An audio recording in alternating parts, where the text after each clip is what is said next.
మాజీ ఉప ప్రధాని, ప్రముఖ పార్లమెంటేరియన్, జాతీయవాది, బీజేపీ సహ వ్యవస్థాపకులు శ్రీ లాలకృష్ణ అద్వానీ గారు 7 దశాబ్దాలుగా చేసిన విశిష్ట పౌర సేవలకు గుర్తింపుగా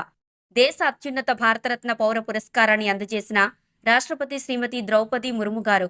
శ్రీ అద్వానీ గారి స్వగృహంలో జరిగిన ఈ కార్యక్రమంలో ప్రధానమంత్రి నరేంద్ర మోదీ గారు, ఉపరాష్ట్రపతి శ్రీ జగదీప్ ధన్కర్ గారు, ఉపరాష్ట్రపతి శ్రీ వెంకయ్య నాయుడు గారు తదితర ప్రముఖులు పాల్గొన్నారు.